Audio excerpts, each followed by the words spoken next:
Le pregunté a Mónica, el asistente virtual del ChatGPT en Google, sobre paradigmas religiosos y me contó que son conjuntos de creencias, valores y supuestos que definen la forma en que una religión entiende y aborda la vida espiritual y la relación con lo divino. Cada religión, continúa, tiene su propio paradigma que influyen en las prácticas religiosas y en la forma en que los creyentes entienden el mundo y su lugar en él. Hasta acá, Mónica.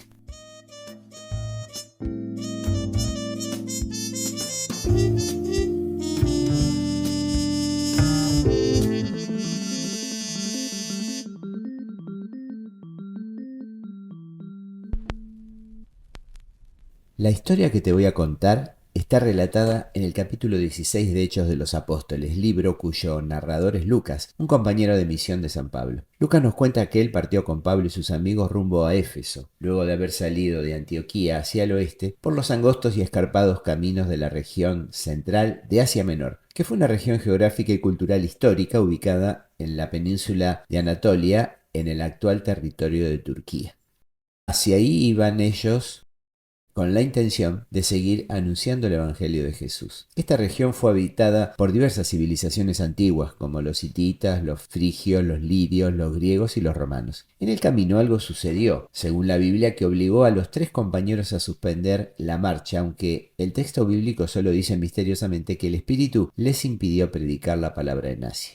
Así que resolvieron ir al norte, a la provincia de Bitinia, pero otra vez, poco después de la partida, recibieron la orden del Espíritu de no predicar allí. No siempre la gente está preparada por Dios para recibir el Evangelio, y si hubiesen desoído la prohibición del Espíritu Santo, se hubieran encontrado no solo con la dureza de la gente, sino con la desaprobación de Dios. Pero volvamos a nuestra historia. Quedaban entonces dos posibilidades, o ir otra vez al oeste o regresar a Antioquía. Los misioneros pensaron que la primera opción era lo mejor y se dirigieron al puerto de Tróade, en el extremo oeste de Asia Menor. Ya habían recorrido casi toda la región y no habían podido predicar ni siquiera una vez. Sin embargo, siguieron avanzando porque sabían que tarde o temprano encontrarían la respuesta que estaban buscando. Esa noche, mientras dormían, se le presentó a Pablo un misterioso hombre en sueños que le decía: «Pasá Macedonia y ayudanos». Macedonia era una región al norte de Grecia y famosa por ser la patria de Alejandro Magno. No estaba muy lejos de Tróade y se podía llegar hasta allí en barco, pero Pablo era oriental y la idea de llevar el Evangelio a Occidente no entraba en sus planes. Ya había pasado cerca de una década en que Pablo estaba predicando en Asia. Sin embargo, decidió partir con sus compañeros rumbo a Europa.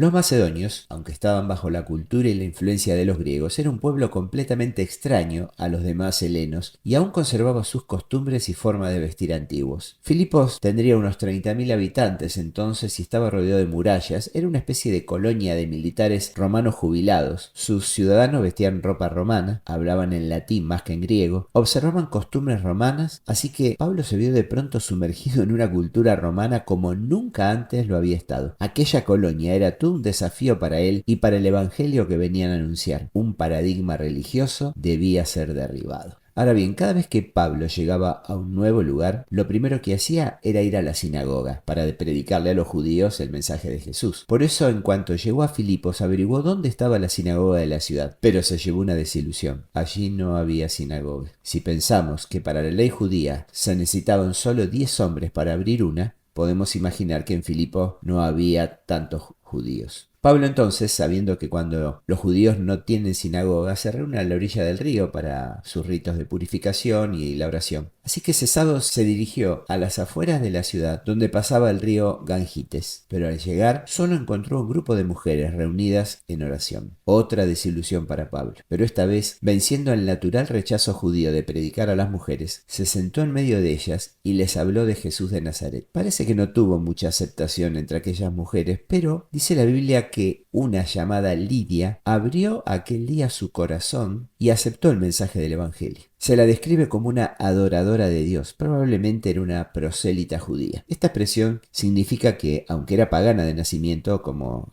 lo atestigua su nombre, simpatizaba con la religión judía. Tal vez por eso se juntaba los sábados a rezar con otras mujeres de la ciudad. Lidia procedía de la ciudad de Tiatira, también en Asia Menor, conocida por su industria del tinte rojo o púrpura o venta de prendas de vestir ya teñidas. Por esta actividad debió haber tenido una buena posición económica, así como empleados a su cargo, y como en ningún momento se menciona a su marido, a pesar de que 3 veces se alude a su familia, podemos suponer que era viuda. Por eso ella es la que aparece dirigiendo el negocio de la púrpura. Lidia se ofreció a alojarlos y de alguna manera los obligó a ir a su casa. Esto no era un tema de cortesía o de fuerza. En la ciudad los judíos eran mal vistos y sus vidas corrían peligro, sobre todo ahora que estaban difundiendo una nueva doctrina y consiguiendo nuevos adeptos. Esto lo convenció a Pablo y aceptó la hospitalidad. Era la primera vez desde que empezó su apostolado que se alojaba en una casa de un particular y sobre todo de una mujer. Otro prejuicio derribado, que luego Pablo expone en su carta a los Gálatas, cuando dice: ya no hay distinción entre judío y extranjero, entre hombre y mujer.